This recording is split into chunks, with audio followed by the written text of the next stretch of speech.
What is up, everyone? Rissa here with Culture Fuzz. Thank you so much for joining me back here for another episode of the Culture Fuzz podcast. Today's episode is special. They're all always very special, but I am being joined again by the lovely Megan Liana, and I'm also being joined by Damien Michaels, who is a holistic health coach and also facilitator of the conversation that I'm having today. Are Heauxs really winning? So what do I mean by that question? I mean that in the sense of living in a day and age where this projected image of the Fashion Nova model or Instagram baddie is being heavily projected and almost feels like there's no room for the good girl or the woman that doesn't necessarily align with that narrative. There was a really good podcast episode by Amanda Seales where she kind of touches base where it just feels like, what about the good girl, the girl next door? There seems to be no more room for us. So I wanted to invite both Megan and Damien on to get a male perspective on if this is really true and what does it mean, are hoes really winning? What's a hoe and what are they winning at? So we kind of defined that, dived into that, and I would like to invite you to listen to this conversation with an open heart and open mind. There's going to be quite a few things in here that you may not necessarily agree with. And if you find yourself not necessarily agreeing with it, ask yourself why. Is it just completely off the wall? Are you just unbiased? Is it a trigger? There's a lot of stuff to chew on. There's a lot of different perspectives, but what I really, really enjoyed was the ability to come together and have a copacetic, cohesive, constructive conversation about our different viewpoints on the matter and on the subject. I also invite my viewers and my listeners to be a part of the conversation.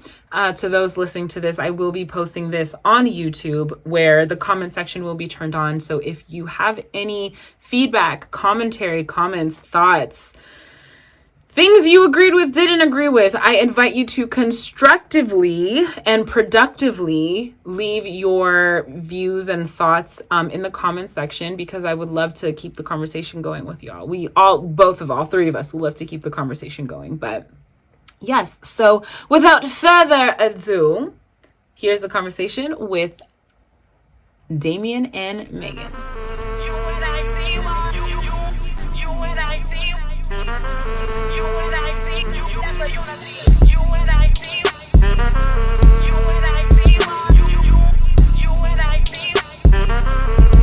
Megan Liana, welcome back to the show, girl. What's good? What's good? Thanks for having me. Oh my God, of course. And I want to introduce to our viewers and our listeners, Damien.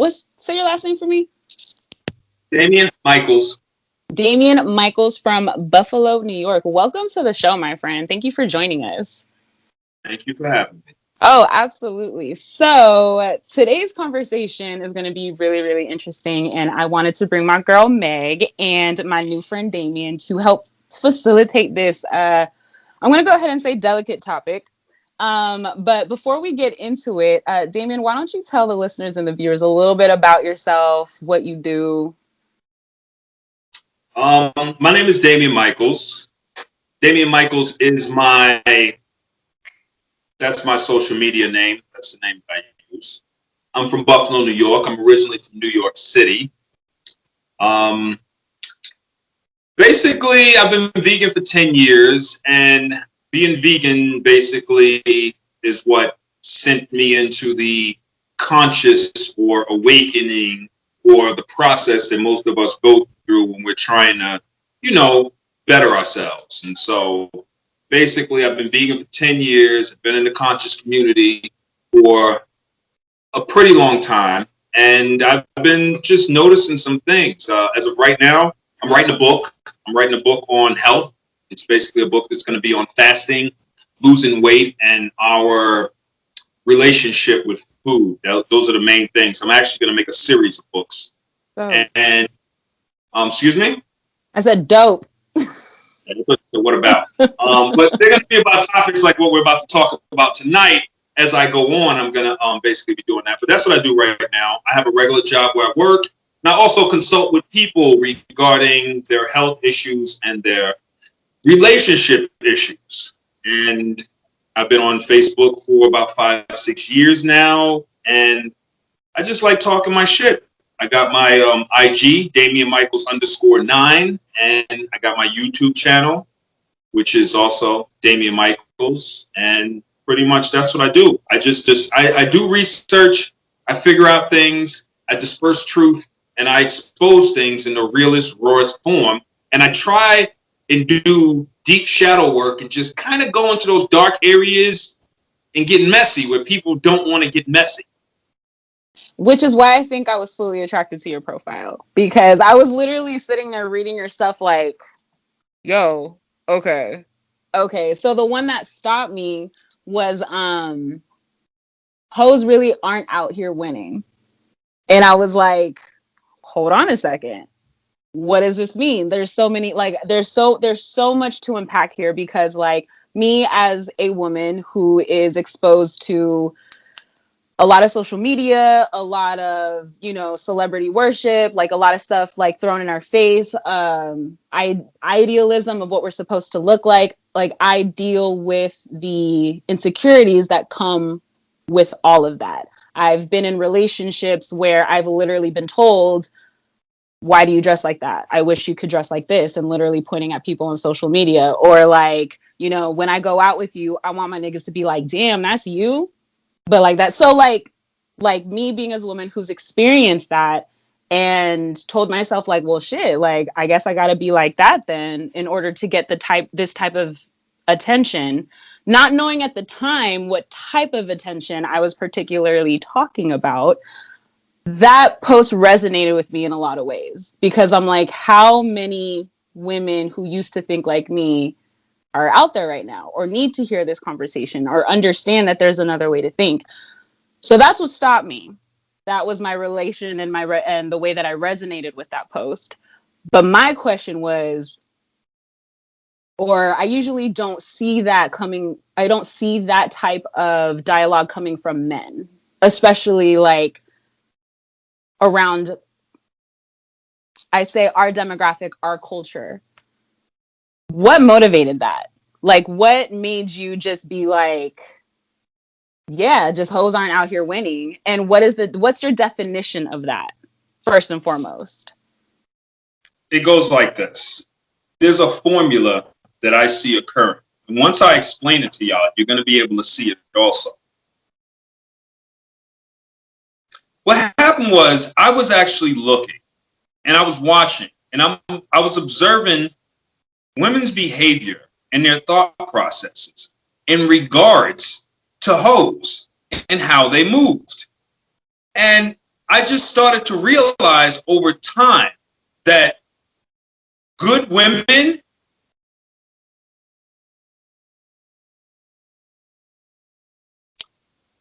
were being oppressed by hoes. Almost to the point where, we all know this. Really quick, can we define what is a hoe? Can we define that first? Okay.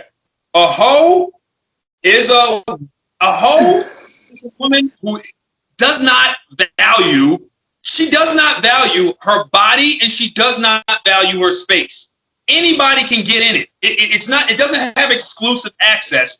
Anybody can get in it. You just need to have the key, and anybody can have the key.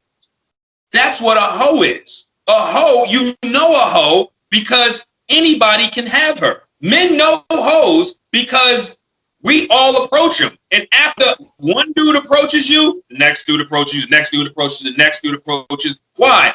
Because you're a hoe, you're easy, and we know, men know, hoes have low morals and principles. Y'all know, y'all have hoe-ass friends.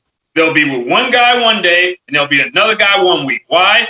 Because that guy has money, right? And they'll tell you that, and they'll use that as like their validation. Even though you and I both know they got like some good guy that really does care about them, but he doesn't look as flashy as these two guys over there. So she goes hoeing around. She doesn't have any virtue.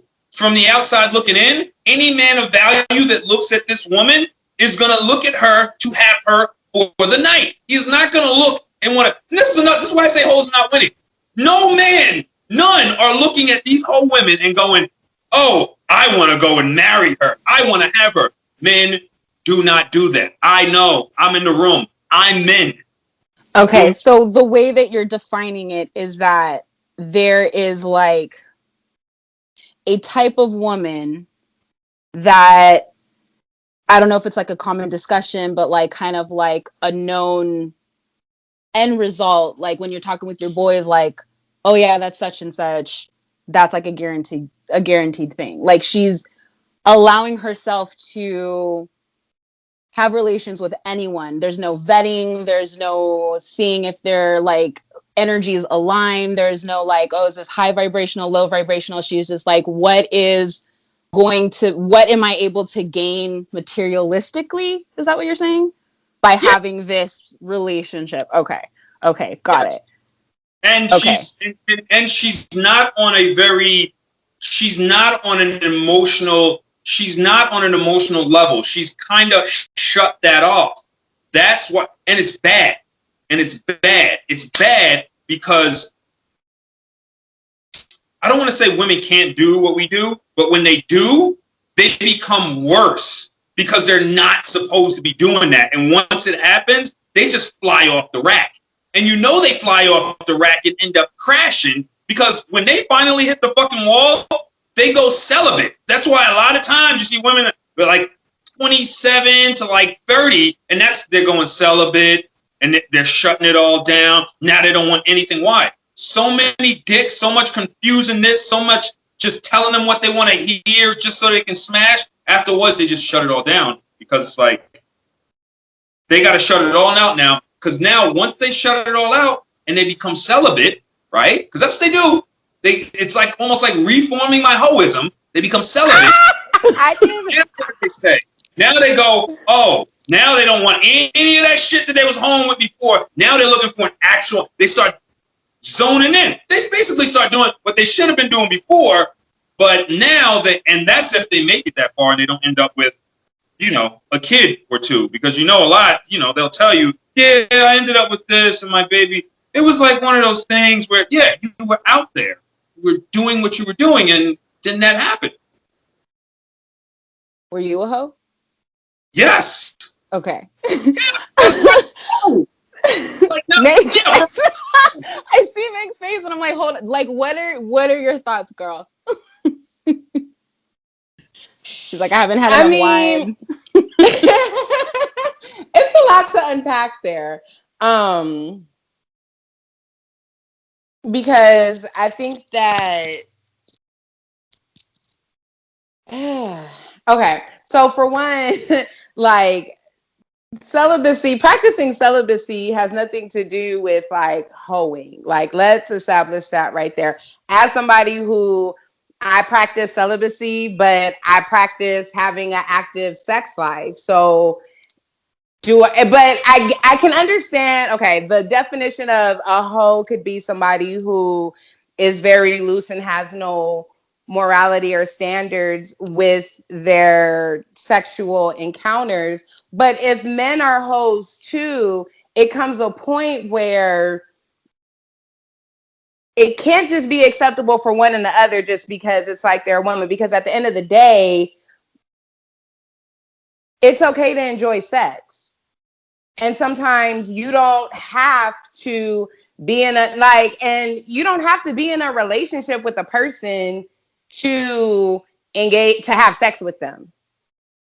Like that shit. And so it's like, I think that it comes to a point where it's like, so what, is there like a number of sexual partners or it's like a whole range or something like that? Like, I think it comes to a point where it's like, you can only police people's sex lives so much when it's like, it can't be okay for one to completely hoe out and soil their oats. Because I know a lot of hoe guys. Like, I have male friends who have been with like 500 or so women.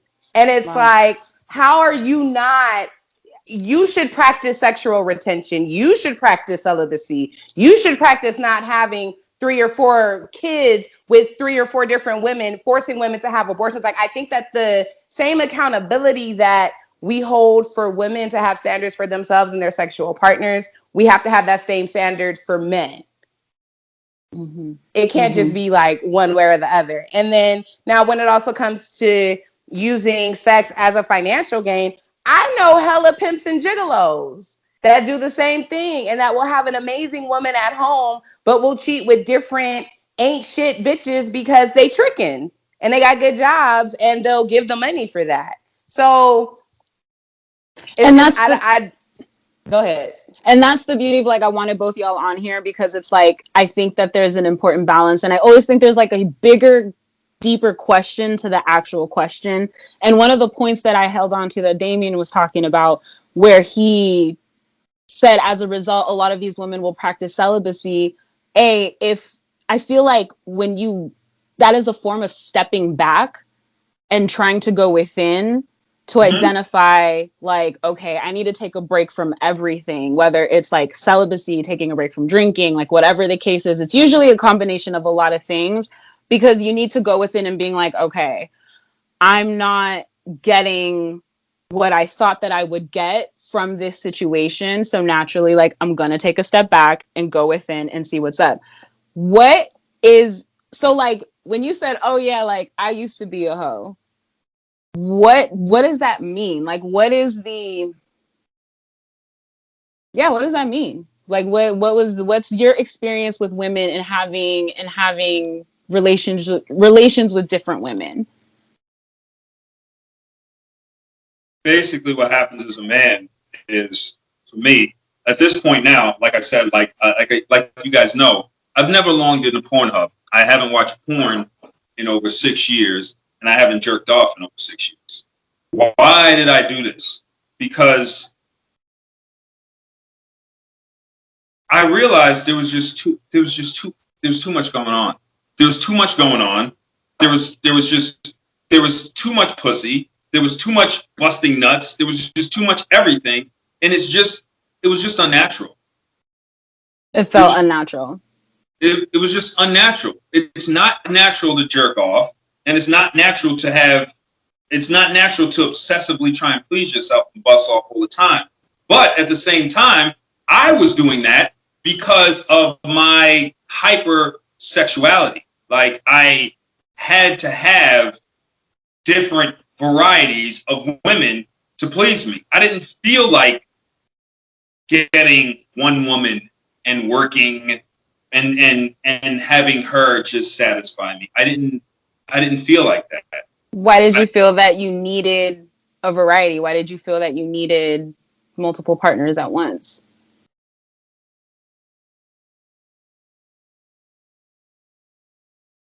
Because, like, the thing is, it's like the more that I was unpacking this and preparing for the conversation, it all comes down to, I feel like, perspective and what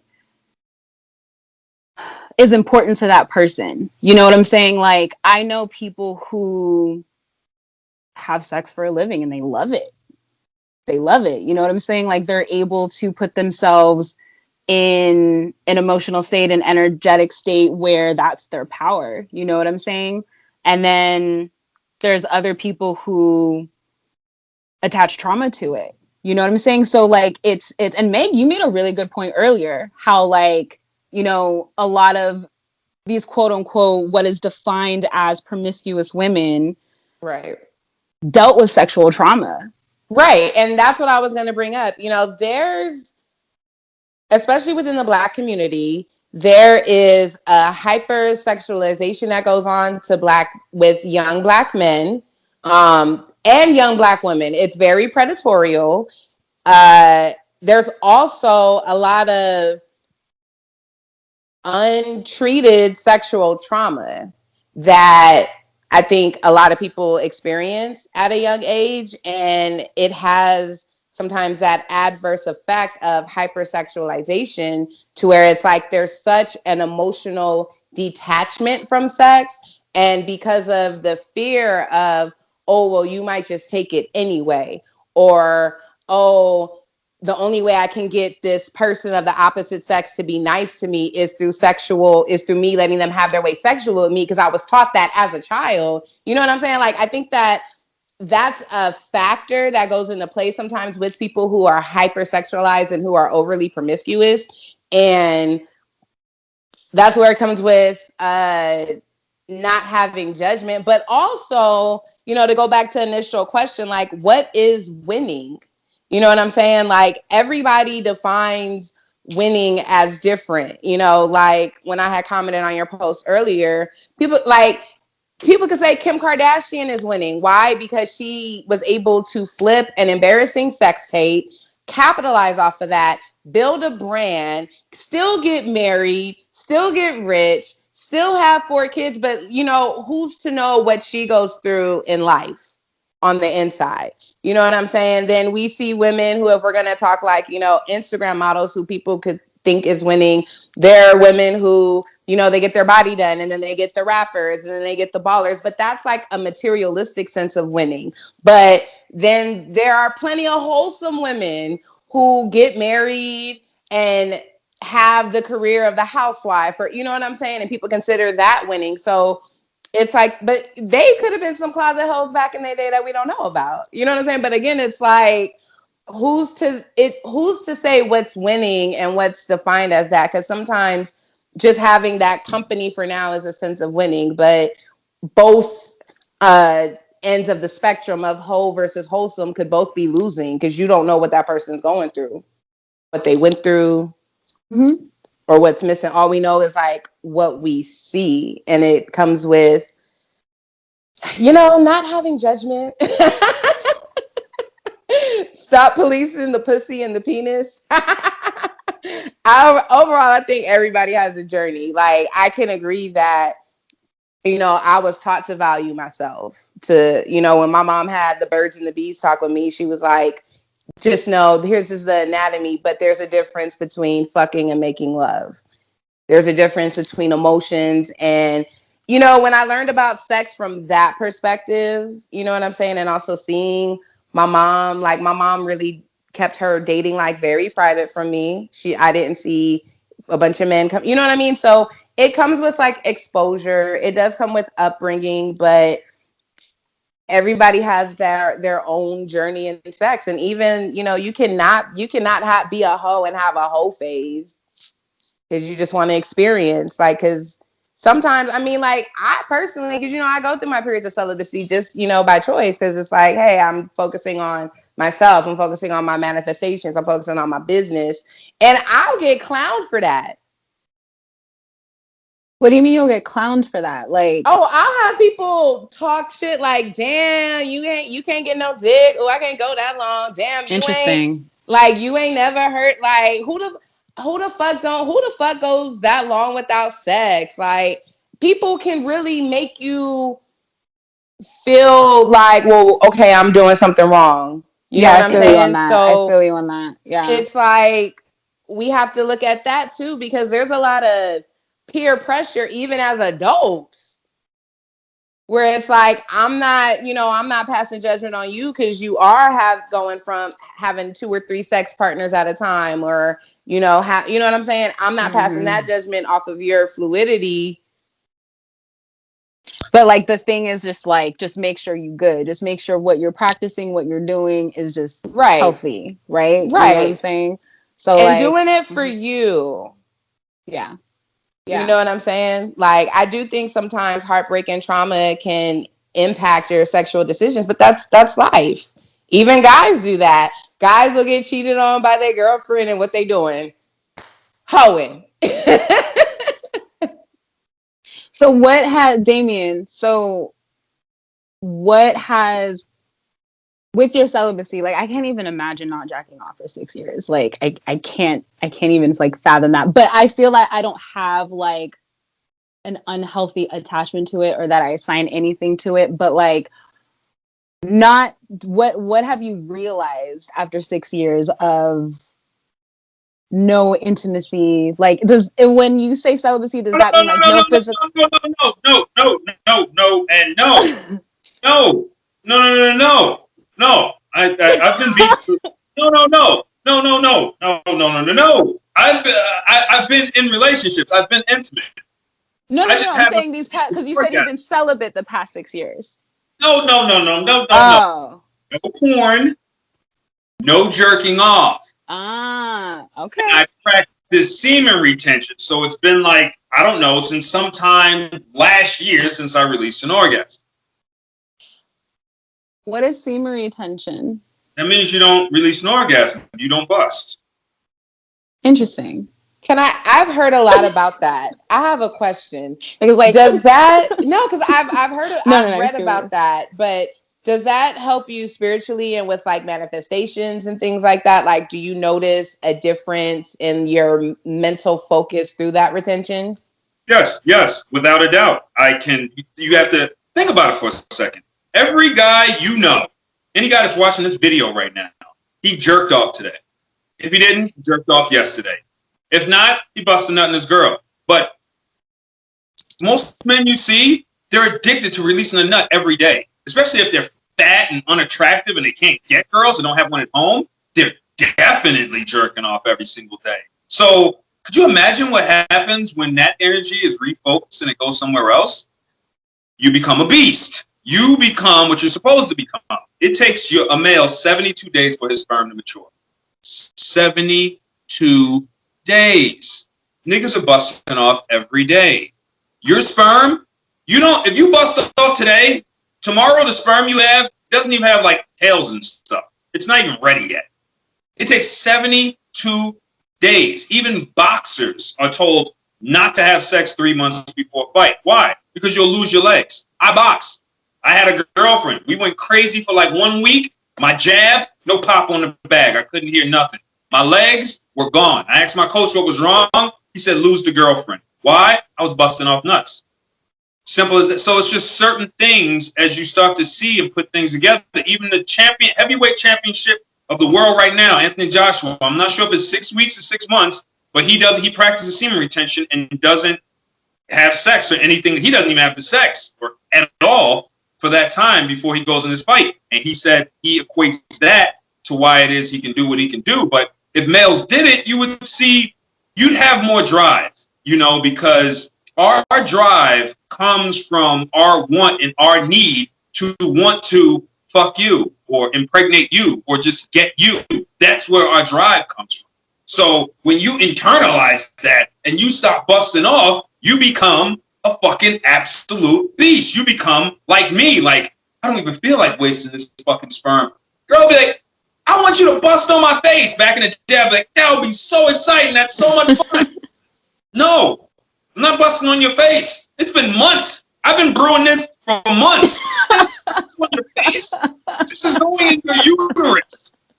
I'm not putting this up. It fucking rewires your brain to just my brain is like in lion primal mode. Like, women, I don't care about even if you're beautiful, I need to know what you smell like. I need to know if your smell is going to excite my senses on that level and make me get that feeling that I need to get, because there's an algorithm, there's a certain mathematical pattern that happens with me, with the woman, that tells me whether or not she's going to be able to have my child, whether or not she's fertile, whether or not we're going to be able to get along. There's a whole bunch of stuff that happens. You can't pick up on that when you're busting off every day. When you're busting off every day, you can get a bomb-ass fucking woman and fuck it up. Like, you can get a bomb-ass woman and just sleep with her and blow a nut, and then that's it. Because if you girls haven't figured out by now, after a dude busts a nut, we kind of lose interest in y'all. Naturally, we lose interest. I'd be lying to say if there was not a pattern that hasn't been noticed in the general consensus. No? And we might not call you for like a day or two, and then or disappear for a day or two, and then we'll call you back. There's just like this thing that happens, and I don't like it really, because the girl will be there, she'll be so everything beautiful, and you'll want her, and you get her, you have her, and then you have sex, and you bust that nut, and then it's like all that goes out of the way. You're like, so there really is something to the 3-month rule? What do you mean when you say the 3-month rule? So you're not supposed to fuck until you've dated for 3 months. Like the 3-month rule. Like there's like this myth. I mean, I wouldn't say so. I mean, honestly, you should. It does help to kind of build a little bit of relationship, but I'm not going to lie. There's a lot that occurs in that moment when after you, as y'all know, a lot of different things can be happening, and then you have sex with that person, and then in that moment, it's either you know the relationship's about to go up. Oh, yeah. It's about to go down. Yep. Because right there and then, that culmination of energy, it's a deciding factor on where you guys are kind of headed, you know, regarding the situation. And me, I noticed that I can court women longer and stay entertained by them longer if I don't release an orgasm. If I don't release an orgasm and I just have sex with her and I just please her and I don't have an orgasm, I don't have that released. So I don't feel like I reached the top of the mountain. I don't feel like I'm done with her. I still want to figure her out. So it's very interesting, number one. I appreciate this perspective. So with practicing semen retention, is that what it's called? Semen retention. Semen retention. Thank you. Semen retention. I was like, is this a fancy word? Okay. With semen retention. So when you finally do have sex with her, do you lose interest after practicing that? Like, does it, or do you, what happens? Do you form this relationship with her? Does it create a bond? It's so psychological. This is what happens. Right. I'm creating a bond over that time. By the time I do release into her, I don't have that feeling of separation from her. See, the thing is, if I release into you, it's because I'm trying to implant me in you to create with you. So right. I don't have that same feeling as if I just busted a nut into something empty for pleasure and now I just want to get away from it. I just put that nut in you because I want to keep you and I want something brewing inside of there. That's why I put that in there. So afterwards, I don't have that feeling. I have more of a feeling of, I wonder if she's pregnant. it's a totally interesting. Interesting. And I know because I look at myself now to when I looked at myself back then, and I would just bust a nut and not think anything about it and just be like, oh, good, well, that's it. All right, I want to drink, go to sleep, do this, that, and the third, and whatever. And I will say, personally speaking, like I find, like for me, the sexiest thing is like that tension buildup and like that just getting to know that person, the flirting, the, you know, like the bonding, getting to know each other, and then building up to that moment of release. I do find that is just like, that's my thing. I've tried, me again personally, like tried the one night stand, and I was like, I don't like the non-connection. Like, and it wasn't even someone that I didn't know. Like, it was someone that I built a friendship with, but it was like, yeah, no, I tried it. I can't, like, I need something, you know? So like, I can absolutely relate to that. So I'm going to go ahead and dare say, like, I get it. And I can understand the unhealthy attachment that can be put on sex. Like, I can see how with anything, you know, something can be abused and used to plug a void or try to, you know, quote unquote, fix something. But at the end of the day, we're still not fixing whatever that void is. So with the, like, can I ask, like, what happened that made you want to start, or that made you want to be vegan and join the conscious community? Like, just started your journey of self-discovery? You guys are really sending me down a rabbit hole here, but I'll go down the hole. I was playing semi. I was playing. Yeah, you're right. You do. And while I was playing semi-professional football, the league was open to steroids. everybody in this league, there was ex-NFL players who got injured, who were working their way back up, were jumping on teams to just train and get in shape before they go to try out or whatever. So a lot of heavy hitters played in our league, and our league was open. So the heavy hitters knew they could come in the league, do steroids, have scouts come look, go get jobs other places.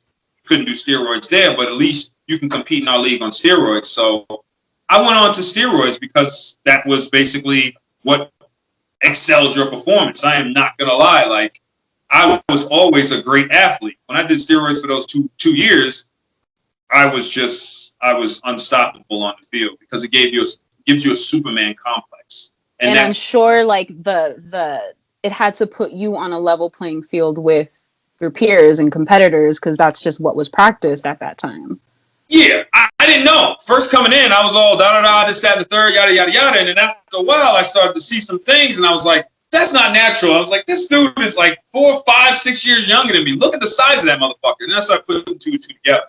And, so I did that for 2 years. And then when I finally started to come off was because everything was going wrong with my body. Like, when you do steroids, it's supposed to be done professionally. You're not just supposed to be some guy that's just like ordering steroids over the line, taking this pill, then taking that pill, then injecting this here and injecting that there. It was just, I was a fucking pincushion shit show for 2 years. Wow. My ball strength to the point where I'd grab one and I'd go looking for the other one and be like, there's one nut. And oh, here it is. Was that when you were like? Because your balls make your testosterone. Yeah. And when nuts didn't make testosterone for 2 years, they just atrophied. They just shrank down to mothballs. They were just tiny. All right. Yeah. And so after this all happens, my penis stops working. I develop man boobs. I remember one day I was arguing with my lady, and then during a little lame argument where I'm usually just like, oh, whatever, I'll talk to you later. I'm sitting over here like sobbing about it. I'm like, yo, what is wrong with you? And then I realized, yo, you can't just come off of steroids and think you're gonna, I don't know, still keep going to the gym and doing what you're doing and act normal and just be like, yeah, my body will figure it out. No, my body was messed up. I got online, started reading a whole bunch of stuff. My brother sent me a video about these animals getting killed in the slaughter factories. I looked at that and I was like, dang, maybe it's the meat's the problem. So I'm like, let me get rid of this meat, so my dick starts again. I'm telling you right now, men will do anything if there's a problem with their dick. Make it about their dick, motivate. And I wanted my dick back working. I wanted to be fucking again like a superstar, like I was for the last 2 years, like Superman. I wanted all my shit back. And so I just went on my quest. I just started herbs, water, remove that. Every single herb that boosted the testosterone, I'm like, I'm going to do this. I'm going to do the maca. I'm going to do the GABA. I'm going to do the tribulus terrestris. I'm going to do that. I was just taking all these different herbs. Before you know it, I started building myself up.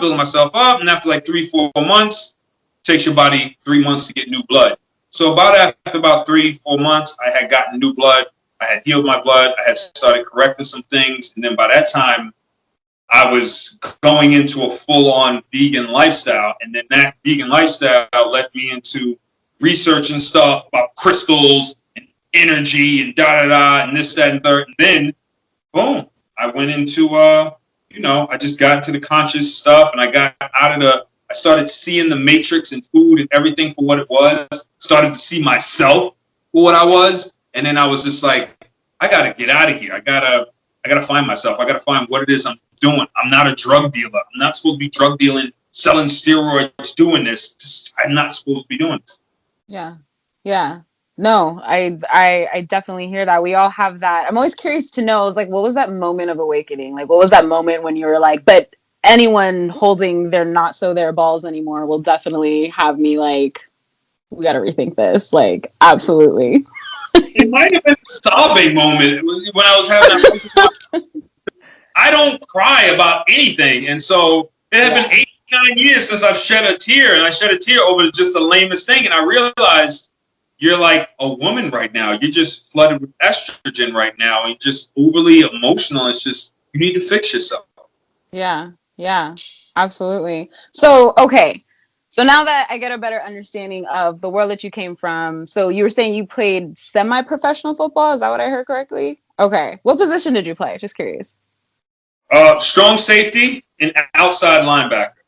You played football like pretty much all your life, or? Yeah, pretty much all my life. Okay. Okay.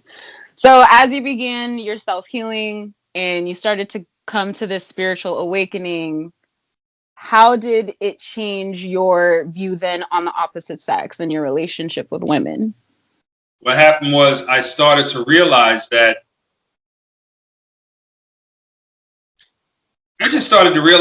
there were actually other people, other women, just like me on the other side, who came to certain conclusions in their life that they came to the revelation. Their eyes opened up before mine.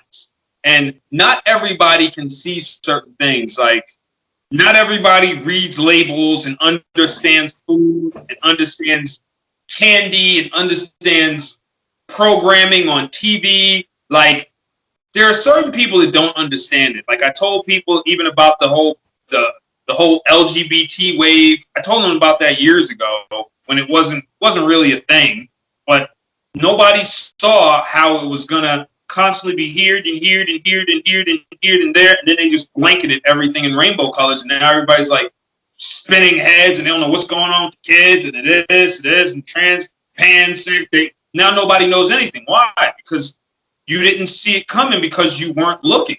Like, everything that goes on around, there's a reason for everything going on around, and you can't not notice it. And so for me, I feel you. I started to realize that there was just people out there. I can go talk to a woman and I can mention something and she'll just draw a blank. And then I can go talk to another woman she's done some work and she's done some working with some energies and some things, and she can sense things on a deeper level. Like, I don't do anything superficial. Like, every time I'm doing something, it always has something to do with energy. Before I just be like, yeah, this, that, and the third, I'm gonna meet this girl. I don't care anything about anything. I'm gonna make this work to smash.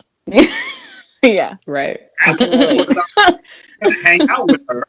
I'm gonna feel her out, and if it's awkward, then it's just not right. I'm not going to even force that issue. When before, I used to be like, well, she's here.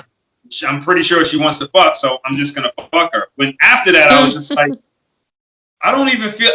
The thing is this. Even when you go and you sleep with a girl that just even wants to have a little plain sleepy thing with you, it's never just that. It may happen once, you guys have a little bit of sex, and then that happens. Next thing you know, she's might want to come over and do this, or she might want to come over and hang out and do that. You have a little. I would have saved myself 5 years had I not been that girl. Yeah. And then, like, before you know it, your little flingy thing just starts to be feelings involved, and then you have to process those feelings. And then if you don't want to fully be with that girl, you might like her, but not on that level. So you're still sleeping with her and hanging out with her, but that's stopping you from meeting another girl. And so all that right there, I was just like, I'd be in that situation. I'd be like, this looks like a 2 to 3 month situation to nowhere. So no, I'm not going to do this. I'm not going to do this. I just kind of skip that. It gave me a little bit more power and ability to say no to pussy. Yeah. It's extremely hard, especially when it's right there. Can I Meg, do you have any questions or like thoughts? No, I'm enjoying listening. I mean, like, the way he described it, like, me personally, like, I think that's what avoiding those type of situations is what led me to longer periods of celibacy, because just taking out for one, you know, and I think sometimes as women, and I notice this a lot of times, like in the Me Too movement, that not being clear on just being okay with no, and being like, you know, I'm not going to sleep with this guy.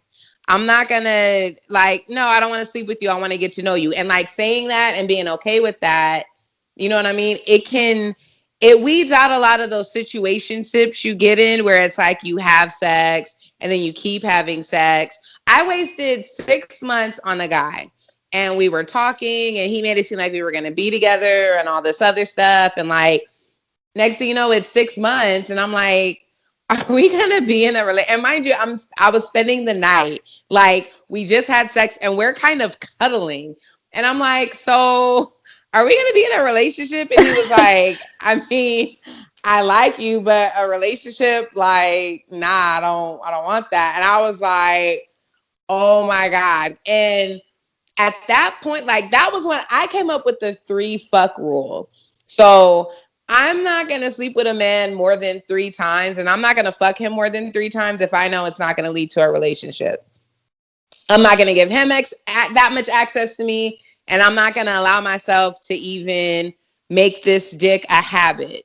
Like, that's when I am approaching those situations, I'm always like, okay, you ain't going to do it no more than 3 times, girl. Because Can after I ask that, why 3? well, okay, because sometimes the first time it could be a fluke. You may want to dabble in it a second time, see if it's good. But again, if it's not gonna go into a relationship, I'm not gonna keep sleeping with that person. So a lot of times we may not even make it to the third. The third is just what I give myself, so I never do that for another 6 months again. But like, that was just my, okay, girl, 3, that's it. But when you, like, a lot of times if you take out the sex and the lust out of the equation, because, like, I've been single for a minute, so I've enjoyed the dating and just learning how to date, learning how to get to know somebody. And a lot of times, like, if you take the sex, or if you take sex off the table, sometimes it never even gets to, like, that part. If you make it clear, like, if I'm not gonna go to your house because we don't need a Netflix. I'm not even a movie person like that. Let's go do this, or you know what I mean? It's like, it's controlling the situation so it doesn't get to that point, because when it's just you two alone at the house, it's like the vibe. You set yourself up for that. You know what I mean? And that's, I'm not saying people, like, I know me, like, I know what's up. So I consciously kind of make that decision, like, okay, if I want to really get to know this person, I'm going to really control the setting, because again, I'm not going to let a man think he could just have access to my body, and I'm not going to put myself in that position, because a lot of times I'm not sleeping with multiple people. So if I'm sleeping with you, like, it's because I like you and I think this is going somewhere. So for me, okay, it's not, but and when I find out it's not, or when you make it clear you don't want to be with me, you, as women, we have to make that choice. Like, am I gonna still fuck with this guy when I know? Because sometimes I think that women will put themselves in that situation because they think it's going to change. The more I sleep with him, or if I give him money, or if I'll start cooking and cleaning, and I'll start doing all this stuff, so he'll see the amazing girlfriend I could be to him. You know what I'm saying? And it's like, child, stop all that. Yeah. Cut all that out the equation. Take it for what it is, and sometimes it won't even get there. No, yeah, and I, like, it's really crazy thinking about it now, like, how sexually driven a lot of, like, like, I know my past relationships, like, the end goal is, like, when we fucking, and then, like, but now, like, thinking about it, like, even the pressure in my own relationship, like, how often should you be having sex in a relationship? And it made me feel just because, like, sometimes it'll go a while, but we'll be good. Like, we'll be Gucci. Like, we still have that bond. We still have that flirting. But we're just like, but then when we do it, it's like, damn, that was bomb. So it's like, you know what I'm saying? So it's like me dealing with that self-conscious, when you were talking about it earlier, of that self-consciousness of, like, well, damn, like, it's slowed down in our relationships. Granted, we've been dating for 8 fucking years. So, like, makes sense. You know what I'm saying? Like, we're going to find other ways to, oh, damn, hold on. That was my mom. Sorry, guys. We're going to find other ways to make sure, that we're keeping this bond. Like, if we're gonna have to find another way to make sure, like, we have a strong foundation. And with him, like, we were really, really good friends before we actually got together. Like, one of my best friends. So it just felt natural in terms of, like, coming into that relationship with him. Like, I remember we were smoking a blunt, like, him and I, like, we'd been talking for 3 months. He had helped me through my past relationship. We were talking for, like, another couple months. And then, like, I was sitting there, And I just looked at him. I was like, I don't want you to date anyone else. And he was like, I don't want you to date anyone else either. Continue, but this is why my girl's not allowed to have guy friends. Go ahead, continue. But you know what? I was a very loyal girlfriend. He was just a piece of shit. And I allowed myself to be like, fine, I will create this relationship with this man because I know this is not good for me. So that was my way of trying to figure out how to get out. But I feel you. I kind of understand. But I get that. But here's the thing. Like, I've had guy friends where we have never had sex, never kissed, never like anything. Now, has there been an attempt on his part? Most likely, yeah. Like, it was like, but I was not in a relationship when that happened. Neither was he. But I think, I have guy friends that I have a sexual past with, but we're way better friends than like anything else. And I would hope like let's say if my future boyfriend or partner, like if he had female friends that he had a past with or whatever, I would want to like have that trust because I know me, I don't cheat like at all. I've never cheated. I'm not afraid to put somebody in their place. Like, nah, you know what's up. You know what I mean? And if it got to that, I wouldn't even have my man or like my friend in that position. You know what I mean? Because it's like if you know like you're kind of talking to your friend still while you're in a relationship, like that's fucked up. But I think like if you can keep those boundaries, sometimes it's healthy. She says sometimes it's healthy. Sometimes, but other times people ain't shit. No, like it's some messy ones. But like I said, no, they really are.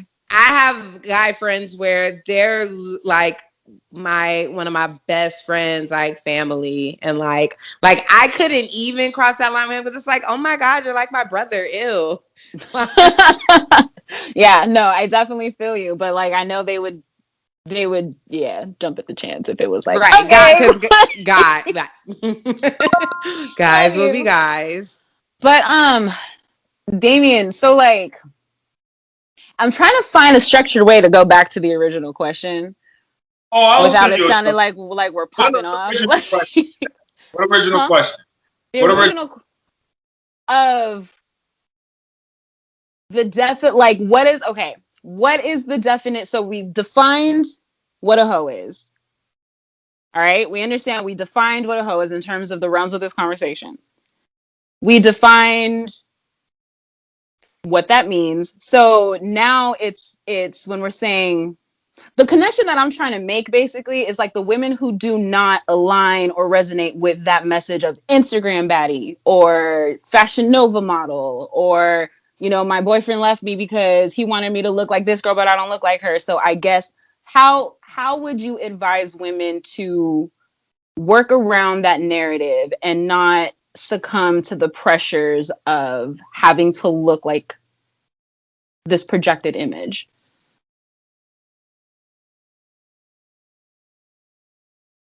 But can I ask a question though? But like to elaborate on that, like is the Instagram baddie, is she automatically a hoe?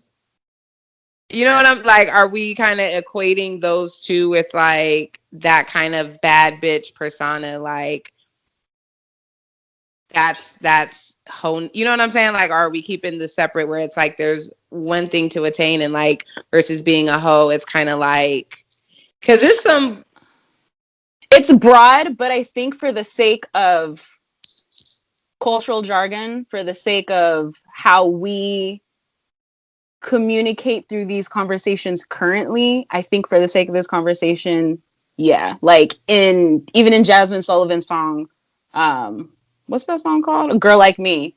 Right. She even references Instagram baddie and Fashion Nova model. Like, I guess I gotta look like them now. You know what I'm saying? So there is a cultural reference to that.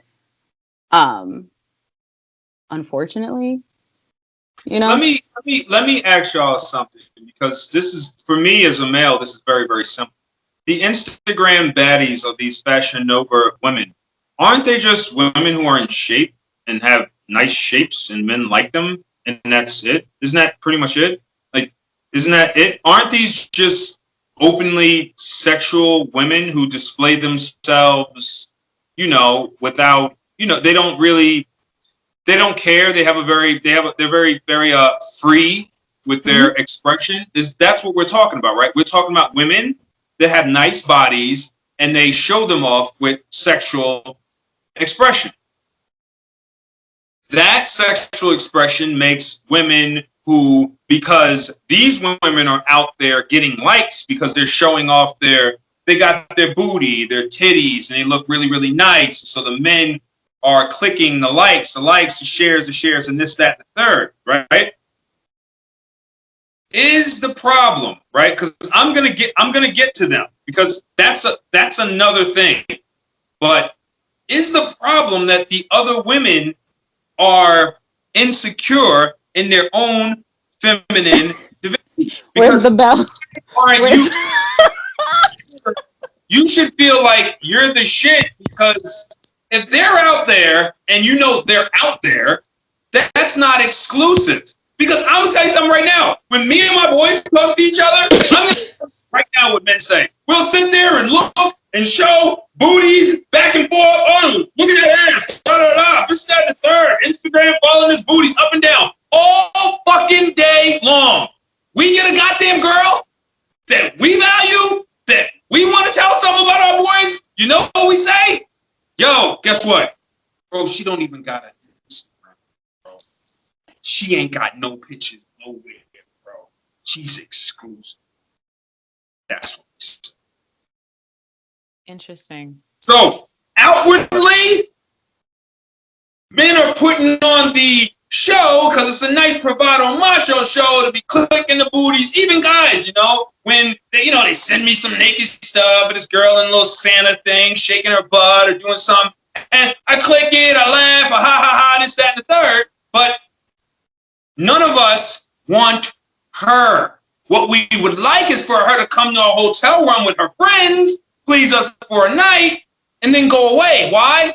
We don't feel like dealing with you and all your mental issues and all the stuff you got going on because you're inviting too much stuff. You're Mrs. I'm going to go here and party with these girls in this hotel room and suck dick. Then I'm going to go here and this, that. And you know who they are because they're everywhere, all over the place, in hotels. There's never a guy in the picture. They're in different spots and somebody's holding the camera. You have no idea who it is and they're not with any girlfriends. Meaning what?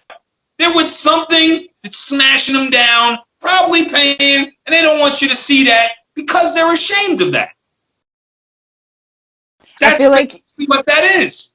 You're helping peel back the curtain into like the locker room talk a little bit more. Because it's like I feel like a side of the conversation that women, especially women who don't have close guy friends, like I feel like me and Meg, we have like a lot of close guy friends. So like I'm familiar with this. Like I get it. But I feel like a lot of women are under the misconception that, you know, because they see that show of y'all passing around the phone, saying, look at this booty, like, oh, that's what I need to be. You know what I'm saying? So it's like, what advice can you give women, or like, I don't know, like, how do you go around that?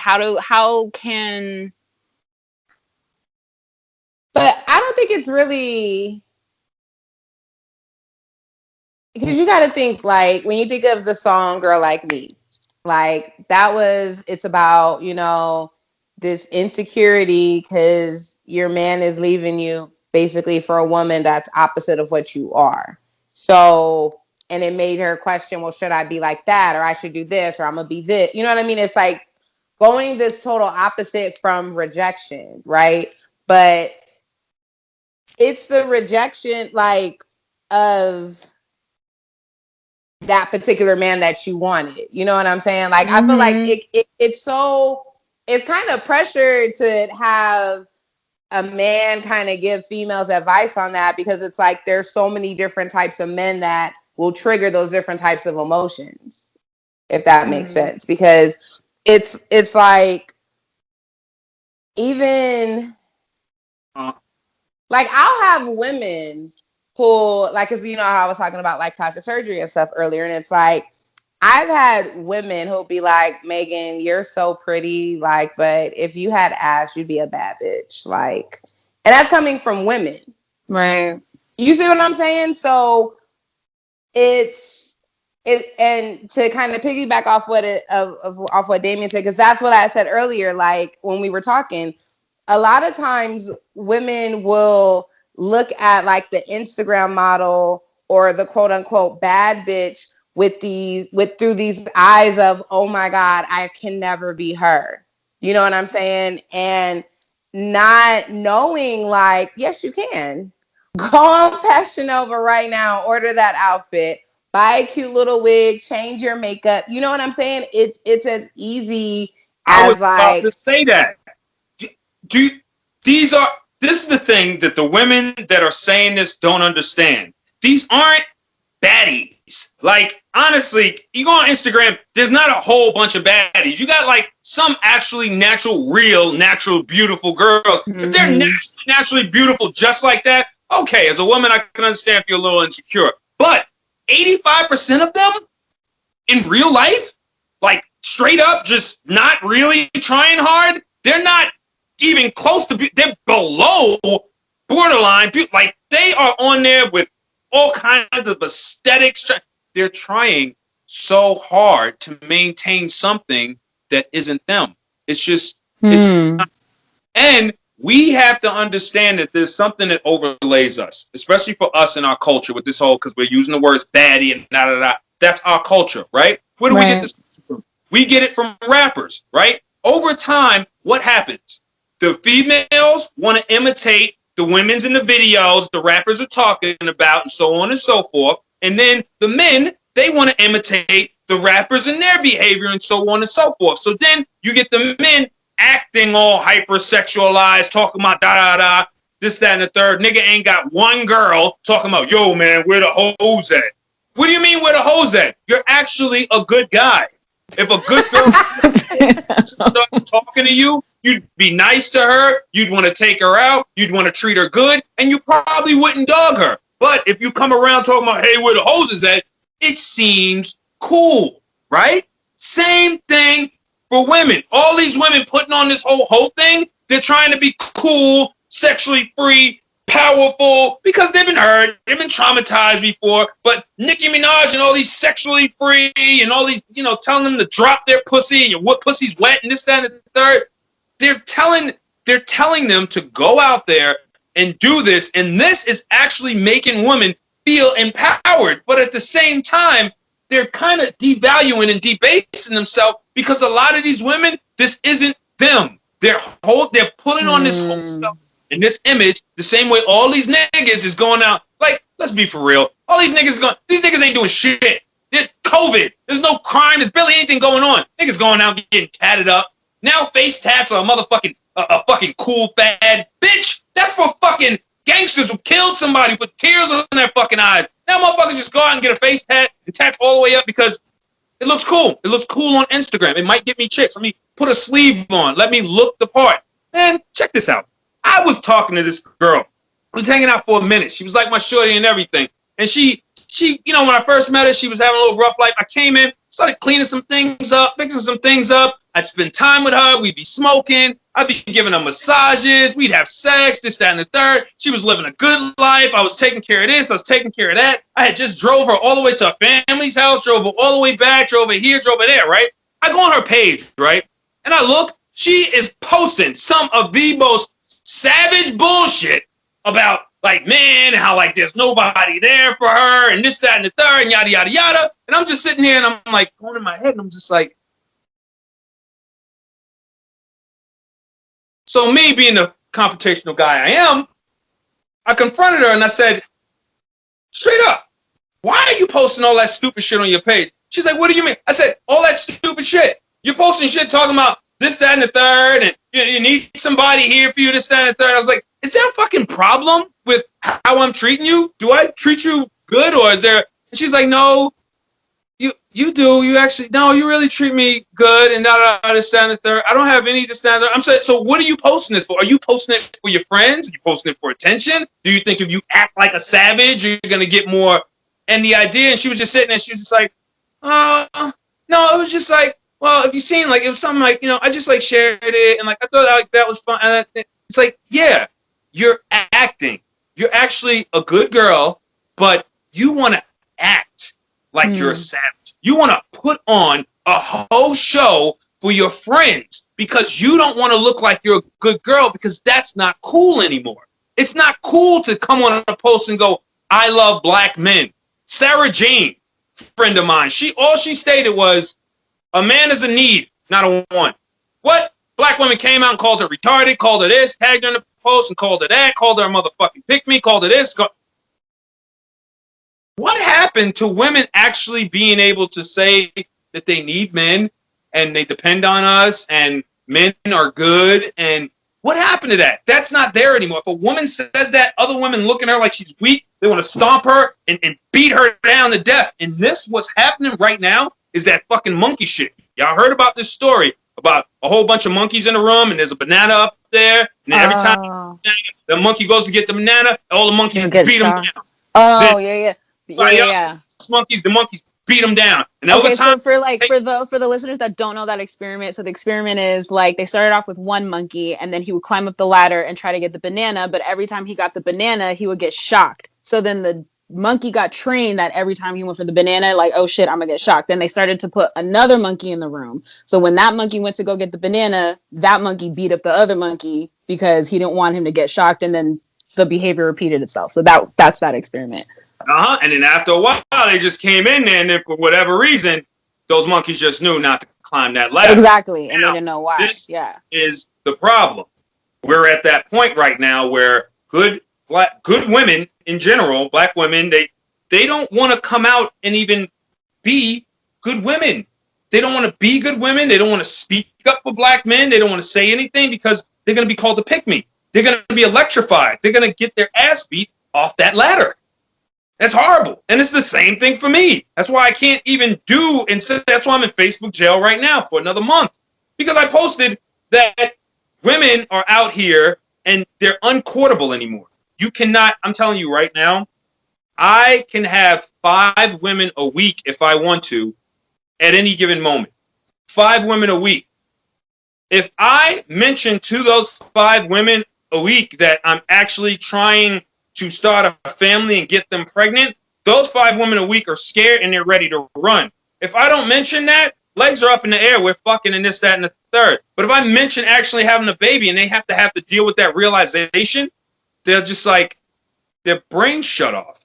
It's almost as if now women can't have babies on purpose. They can't even be courted that way on purpose. Every single woman I talk to, they freeze, curl, turn up, run anytime. Well, how soon do you have that babies conversation though?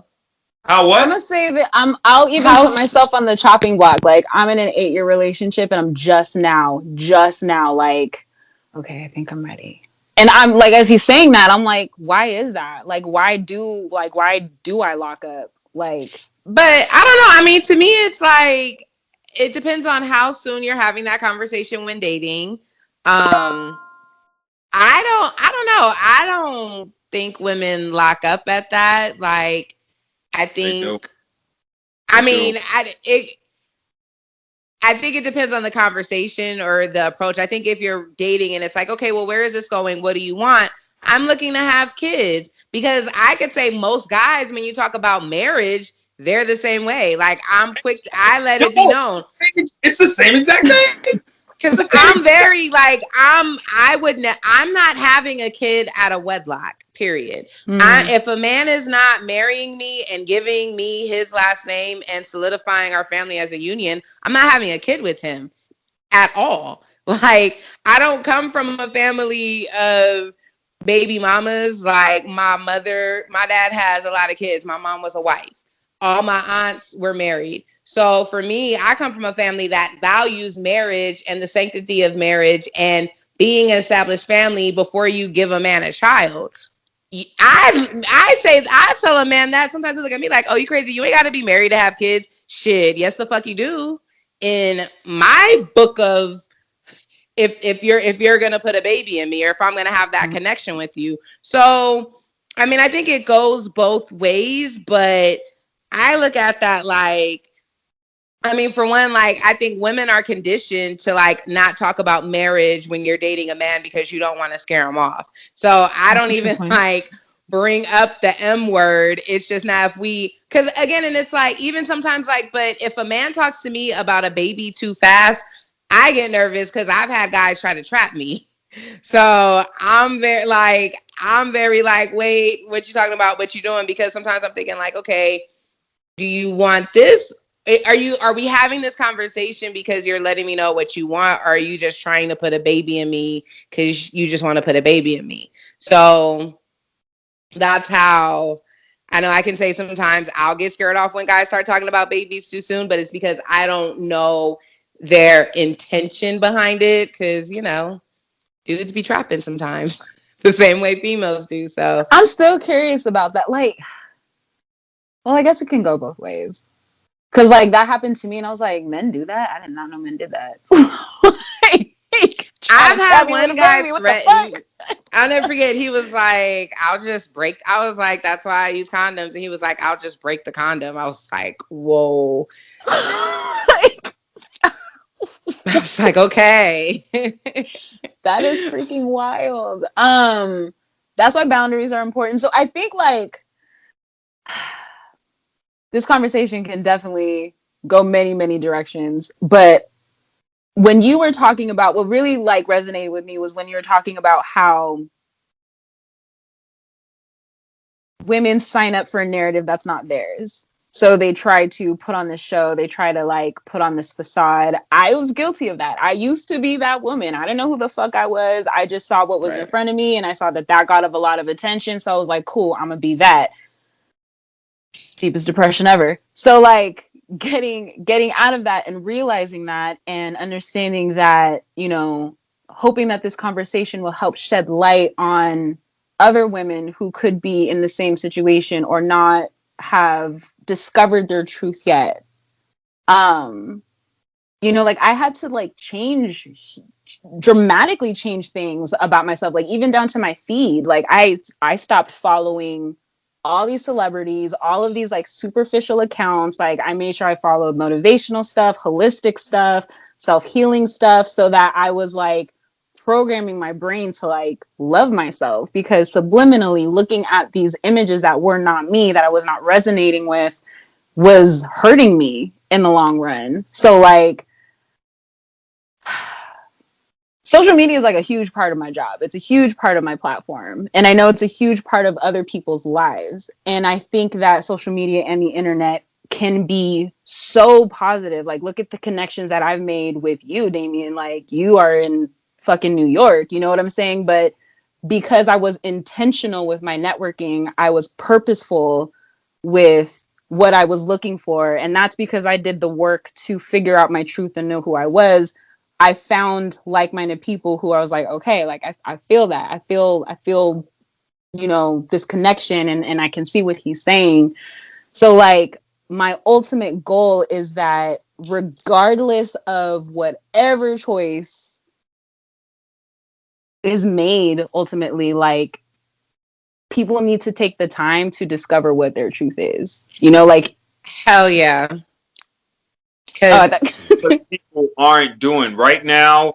What a lot of people are doing is, that's why I do appreciate a lot of the kings out there who are actually doing the work, who are understanding, what it is we actually need to do and how we need to handle ourselves as men. But then you still got a lot of idiots out there that's still fucking it up. And on the flip side, you got a lot of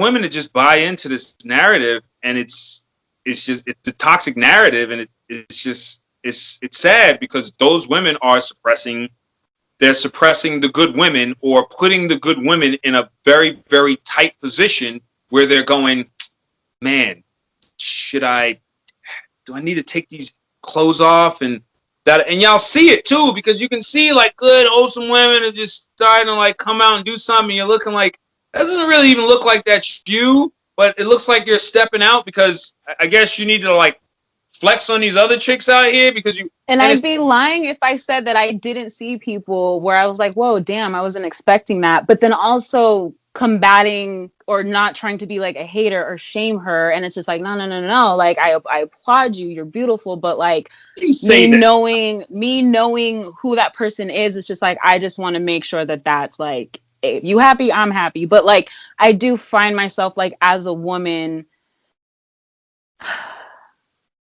combating that gray line of like judgment and just observation. Like, and here's the thing though, it's like, I don't know. I feel like me personally, I own every part of myself. Like I own my sexual side, I own my classy side, I own my there's so many energies I embody, and through me exploring them, I was able to find the balance in them. You know what I'm saying? Even having a quote unquote hoe phase, you know what I mean, which is just really dating and, you know, enjoying having sex with men without attachments. And it's like, but then realizing, you know what?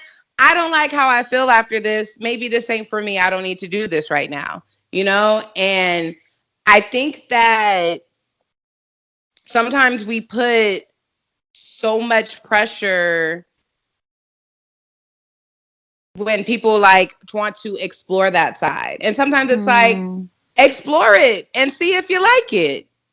yeah, Tap into tap into your inner Lilith, tap into your inner whichever, you know what I'm saying? I think that that's the fun, because it's like, I think the more women, especially women, when they suppress it and it's like, oh my God, I just can't do that. I just can't. And it's like, well, what's a good woman? Because I know some wholesome women that are fucking bitches and that are so ugly on the inside. And it's like, yeah, you're suppressing the sexual energy and you may have more morals, but really you still a fucked up person. You got a man and you can't support him mentally, emotionally, physically, because you're so wrapped up in yourself in this fake personification of perfection that you want to embody. So I think it kind of goes both ways when it's like, at the end of the day, it's like, explore it, but be true to yourself. If you have an ugly feeling after that freeing exhilaration and the adrenaline of, oh my God, I just did this wild shit, girl. And then it's like, but if you feel bad afterwards, be honest with yourself about that and be like, you know what? And if you like, I'm what they call back in the day a hoochie mama, but I'm classy as hell too because I'm corporate. You know what I mean? But I love when I can wear like my little short shorts and show my titties and see women looking at me like with just disgust because I'm owning this part of me. And they'll think, oh, she a hoe, she this, she that. And it's like, no, I haven't had sex in like over a year. There goes that judgment. But I would like to add, Meg, though, like it's not, and I'm just gonna say this, like with you, for me personally, I feel like you exude an energy though. Like it's not just like your physicality. Like it's like when you walk into a room, you're owning the space, you're owning the energy. And like women who do not own their power or own their truth are often intimidated by women who are very sure of themselves and very confident. Like you can show up in a potato sack and still own the energy in the room. You know what I'm saying? And that's what I mean. Like, I think it's an essence. And I think that like, you know, that goes beyond sexuality. And that's one thing that I'm really trying to tap into with studying this, you know, tapping into my yin and my divine feminine energy. And it's like, right, that piece of that I get through my sexuality, I want to drip in that. I want that essence. I want like the juice that comes from that energy. And I want to stay tapped into that. How do I do that? So like, I don't know. Like I think it's an energy thing. Damien's like, this is the thing. I don't think now. I go back and then I go now. You go back to 1994, you go back to 1995, you had to go find a video, you had to go watch on TV or, I don't know, Luke and them dancing, doing the Daisy Dukes and all that. You had to go hunt for ass cheeks and booty in your face all day long. Women, that was only for supermodels, like actual women who were models that were doing that in a magazine. If a man wanted to jerk off or see those women, he had two choices. He can go get a magazine, a porno, or he needed a girlfriend. If you seen a girl, like if there was a girl in your school that had a nice body, you'd have to see her at gym class or see her in her shorts on the block, or she'd have to be your girl in order for you to see the panties and everything else. When are women going to understand and we're fucked. We're fucked because I'm a man and I'm telling you, the situation is fucked. It's too much. It's too much. It's too much ass. It's too much every time. As soon as I turn on my Facebook, on my stories, it is nothing but ass. We are over. Everybody's like, they want to embrace the new level and be sexually free. Okay, but we are overburdened with pussy right now. I am suffocating. Overburdened with butt. I don't even.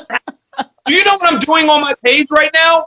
I am literally pumping women with all this fucking information because I want them to become smarter. So my hunt, because I like hunting women, my hunt, I want a better hunt. My hunt is pathetic because women are just right there with pussies, just everywhere with pussies, and there's no hunt. I can't hunt anymore.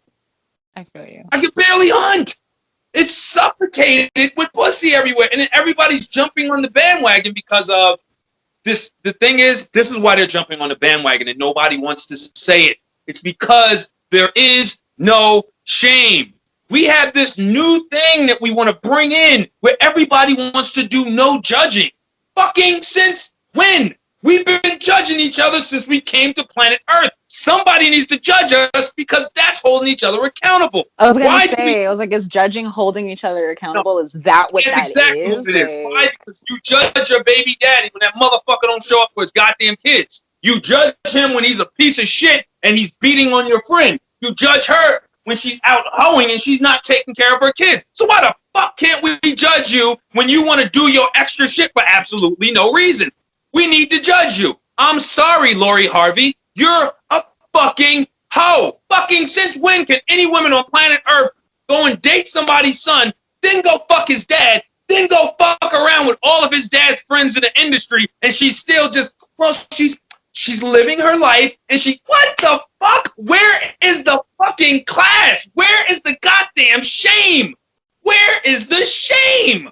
Do you don't think I would get shame if I went out there and I was dating some girl and then afterwards Damien Michaels is now fucking her mother? Please tell me y'all wouldn't be like, well, Damien is just living his best life, and I'm pretty sure. I was gonna say, like, wouldn't your boys be giving you props though? Like, I feel you know what? I'm gonna be honest. Because my boys are giving me props, does that make it right? No, you're right. Exactly. All right, let me go to another example over here because I'm going to use Lori Harvey because everybody loves her because she's been bouncing around. Why would you, as a woman, want to even be seen with those men? I'm going to tell you something right now. Michael B. None of those niggas are fucking high vibrational niggas. What? They're basic niggas in the industry that happen to have some money and they're fucking community hoe dick. What are you winning by being with any of those dudes? And another thing. You're a man. You're a man. You don't fucking want Lori Harvey. Who the fuck wants that? If you're with Lori Harvey after her little blah blah blah, you're not shit. As soon as I saw that, I'm like, damn. These niggas are supposed to be official, top fucking record dudes and all this other bullshit, and they really the same chick. Imagine you show up, Michael B. You show up to the place, right? You show up to the red carpet. I don't know, one of those big guys. They're having a party. You show up with Lori Harvey. Guess who's there? Diddy. Hey, how's it going, Lori? Hey, nice seeing you. Diddy walks on by. You must be feeling real good about your girl right now, right? Mm-hmm. Yeah. Keep on walking. You go past the table. This is Diddy's son. You know, her ex. He smashed too. Hey, Lori. Hey, how you doing over there? Hey, hi. Cool. So you're saying, like, as a man, oh, here comes Trey Songz. This nigga want the hug, you know. Oh, Lori, let me get that huggy hug. Keep on going. Oh, here's Future over here with his boys. Hey, Lori, what's going on? I'm living for these impressions. No nigga in the world feeling like he won with no Lori Harvey after that. Get out of here. Just stop it. So there's a level of embarrassment of like walking into the room. Well, you're saying there's like a level of embarrassment, or you would feel embarrassed walking into the room knowing that like a handful of dudes in that room slept with your girl. Come on. How would you feel if you saw me with six different pictures, that 6 different women that I slammed, maybe even one did a sex tape with, and now I'm with you and we're quote unquote official, and now you're in that room and I'm coming across and you're looking, here goes girl number 1 out of 6. Hey, I understand.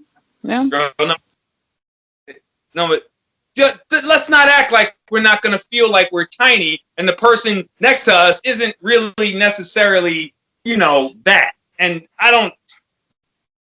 Everybody goes, there's no judgment because people want to say the no judgment thing so that they can go out there. That's like me being like, oh, no, don't judge Future for fucking all of those women and leaving them with children and just sending them child support checks. Don't judge him because I want to go out and do the same thing and I don't want to be judged.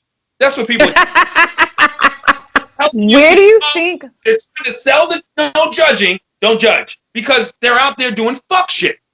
Because nobody wants to be judged when they're doing shameful shit. People only want to be judged when they're doing bomb shit. You're doing bomb shit? You're doing so great. Oh, you're so wonderful. I'm trying to get like you, sis. Yeah, keep it up. That's judging too. But when they're doing shit that's shameful, that they should be ashamed about, that they should be held accountable for, they should have some morals and some principles, all of a sudden, you don't want to judge. Yeah, you judge. You judge fucking Future. You shouldn't do that. Kids shouldn't just be sitting around seeing you dance around all over the place and da-da-da-da.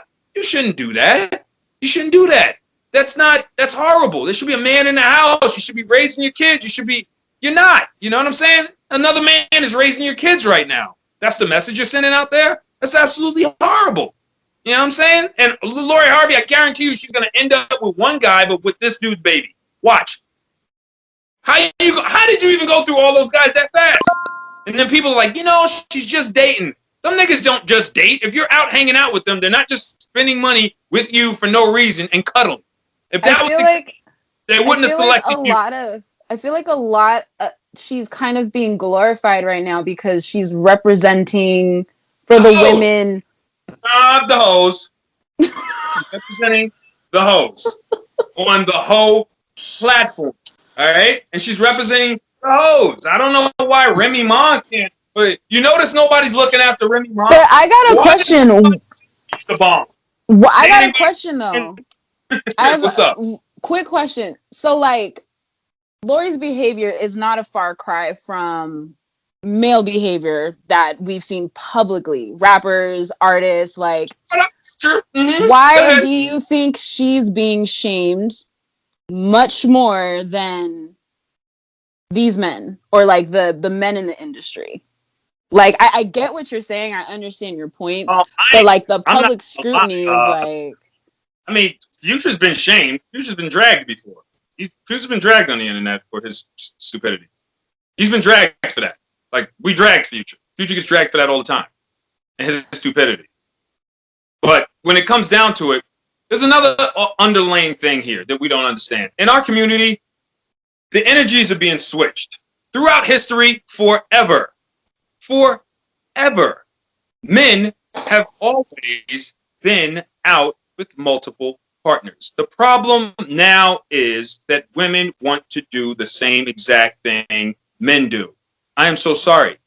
Men do what they do. Women hate it when it comes to sex, but you're just not us. Women absorb. You absorb. We don't absorb anything. Women absorb everything. Women cannot do what men do. And I don't understand why women always go, when it comes to sex, being sexually blah, blah, blah, whatever that, they go, well, how come guys can? And then I would like to, why do you want to do what men do? If I was a woman, I wouldn't want to do what men do. I would never want multiple niggas fucking in me busting nuts in. But the reason why women want to have the same sexual privileges as men is because men are not groomed to be husbands. Men are not groomed to be partners. Most men are groomed to just have fun and just fuck who you want, do what you want. Boys will be boys. Boys will be boys. And you're supposed to just be a good girl and just wait for him and let him do his thing and he'll come back to you. That's what we saw our great grandmamas do and our grandmamas do. And that's why they was married 30-something years, miserable as shit. So that's why women have the desire. Now, I do agree that women, we're not chemically able to do that. Like when the chemicals we release when we have an orgasm and when we come, it makes us needy and it makes us want that person. It's just, that's how we're ingrained. That's what our body does. Oh, is he done? Yeah, keep yeah, going, girl. But no, that's what our body does. Like, it releases these chemicals. So you can't control your brain and your body's chemistry and what it does on its own. Right? So that's another reason why I have my 3 fuck rule. Because I'm not going to keep letting you release these endorphins. Mm-hmm. I'm like, there's a reason. I'm like, I feel like there's like a fail safe. It is more. And then I'm not going to let, my snapback is great. And because I go long periods of time without sex, it's easy for my vagina to curve to my partner's penis. You know what I'm saying? Like, it'll curve towards them. It'll fit. It's not a hot dog down a hallway situation. Not at all, honey. That the gripper, yes. The gripper. So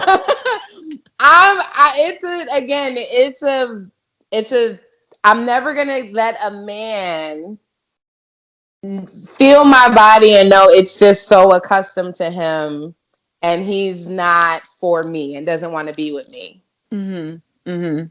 No, I definitely feel you. Like, I don't know if you saw my text, but my phone is going to die soon. I'm at 10%. Oh, that was you. Okay, no, you're fine.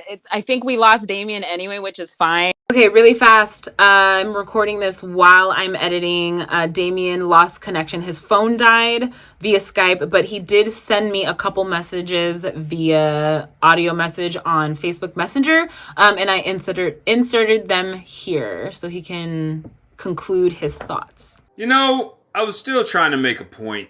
And the point I was trying to make was that at some point we have to understand we have differences. Between men and women, we have differences. There's things that men can do that women can't do. Men were always designed to be with multiple people. Women weren't designed that way. Now, the way men are designed to be with multiple people, but their job is to protect and provide for their children. So with men, you kind of shouldn't, spread your seed further than your bank account, so to speak. You get what I'm saying? Because that's your job. But for a woman, her job was never to go out there and, if you think about it, I mean, let's be real, have multiple babies for multiple men. It doesn't work. It doesn't work. In the whole scheme of things, it just doesn't work. It never has worked. That's basically what I wanted to say at the end is, men never say, yeah, but how come women can do, X, Y, Z? Y'all can go kiss your girlfriend and it's nothing. You're not gay, you're not lesbian, you're just kissing. You can go, hang out with a whole bunch of girls and squeeze on booties and squeeze on asses. And, y'all can go sleep with each other and do a whole bunch of things and it's nothing, right? Like, y'all can actually hang out with each other and have a whole sex toy party and fondle each other and have a whole bunch of fun and it's nothing. Like, nobody cares. It's like, it's nothing. It's like girls are out having fun. Yeah, guys don't do that. That's not something we can't do that. Like, girls can get up and go, oh, I'm going to the bathroom together. It's fun. Guys don't do that. Like, we just don't do certain things because there are just certain things that women do and they can get away with it because that's what women do. And there are certain things that guys do that's just what guys do. Like, women aren't supposed to be out in the streets fighting and dragging each other. That's why men are here. Men are supposed to fight. Oh, that's basically what I basically wanted to say. I just wanted to say that little part right there. I wanted to, kind of end the show on a level where at some point we just have to understand we can't keep merging each other together and being like, well, guys are going to be hoes, I'm going to be hoes too. This is going to be that, this is going to be that. Because women, I didn't even get to the part where to let y'all know that women lead us. Like, we are guided by them. Like, if women keep saying, I'm going to be sexually free, I'm going to be hoes, guys are going to lose morals and principles and just go, I just got to go and make money, look good, buy purses, and take them on vacations and have sex with them. And that's what's going to happen over time if the whole culture keeps going and then we keep feeding into the culture. Because as you see, as soon as a goddess steps back and goes, no, you need to go do this and do that, niggas will read books, get conscious, and start calling you queen instead of bitch. That was honestly that was a lot better than I thought it was gonna be. I learned a lot on that show. I really like your friend because she's just really raw and real. I like her. She's like really raw and real. She just speaks her mind like that, and she made a lot of sense and she made a lot of good points. And I like everything that you were saying, especially what you talked about with your relationship and stuff like that, because that was really, really important. And I liked all the questions that you asked and the stuff that you brought up because it's a lot. I ain't gonna lie, man. That man, we could have been going for another hour. There is a lot there. There is a lot there, and I feel like I ain't lying. It was like three of us. I feel like there need to be three more people in the room. But I feel like if there was more people, it would have been. It could have kept going for on forever and ever and ever. But that was good. I enjoyed it. Let me go ahead and do this outro. But I would like to thank Damien. We lost connection with him, but this is going on 2 hours, so we're going to go ahead and put a pin in this. But that was a lot to chew on, and I want to thank Damien for his perspective, his unapologetic perspective. There was actually a lot of points, I'm not going to lie, that I'm probably going to chew on listening back to this. I always invite people, even if I don't always agree with everything they have to say, I like to ask myself why. Exactly. I like to ask myself why and just see, like, is it a bias? Am I just not understanding it in a certain way? And for those who may not have agreed with a lot of this stuff, that's fine. Just take it for what it is. Let it roll on by. But it's always interesting to see, especially like from a man's perspective, who is not within the culture, I guess, like that. Just to like see how they're digesting information and yeah. You know, I enjoyed his honesty. I know a lot of times my face was like it was just like that. It was different. But I really enjoyed his honesty. I enjoyed the dialogue. I love when people can have difference of opinions and just come together in a safe space and just, you know, let each person have their thought.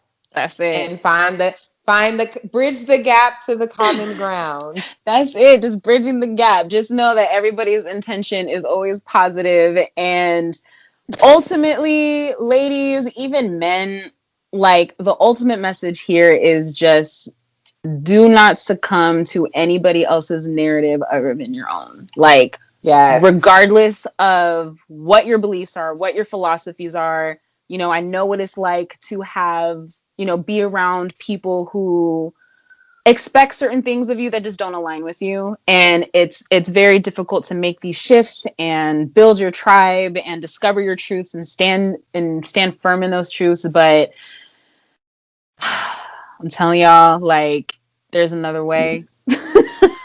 Just know thyself. Meg, I want to thank you. Like, it's just, I'm so grateful to be on these rides with you and create these memories, and I can't wait to look back and just be like, remember that time? Right? And, you know, again, ladies, like I said, enjoy the journey. If you want to have a hoe out right quick. And if you don't like it, stop. You want to let out your inner bad bitch? FashionOver.com. Guaranteed.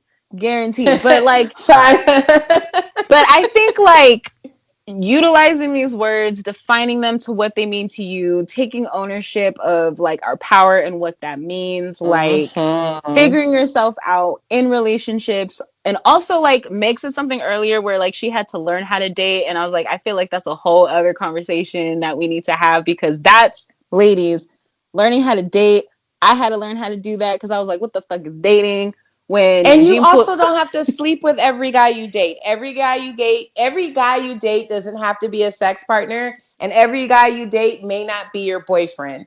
That's the fun part about dating, is knowing you have the right to say where that's gonna go and what works for you. Oh, his phone died. Damien said his phone died. That's okay, boo. So I'm gonna go ahead. It's cool. Mine's is literally dying in like 2 minutes. Yeah, the world is like, you guys to go. But again, just everybody, thank you so much. Meg is working on a brand new show. Am I allowed to talk about that? Do I edit that out? Okay, so I'm allowed to talk about it. She's working finally on her show and her segment and getting it together. And that should be dropping soon, right? Why don't you Yes, tell it's us going what to the be first thing? dropping. Yes, it's going to be dropping the first week of March. It's called It's Meg Show. You can follow me at It's Megs, ITSMEGZ __ to stay updated, because I'm going to be dropping the details on my Instagram this month. So watch out for that. And you can also find her every Monday, right? On the Yes, Morning Wood. every Monday on the Morning Wood, hot7025fm.com. I always have the link in my bio. It is Monday morning, 8 to 11 a.m. So get your ass up with me and my co-host, Two Names, and the Hot 7025 fam. Yes, I love that show. You guys start your Monday off right. And that is it for today's show. Oh, we logging off. That's it for today's show, y'all. My name is Rissa. I will see y'all next week. Mwah. Thank-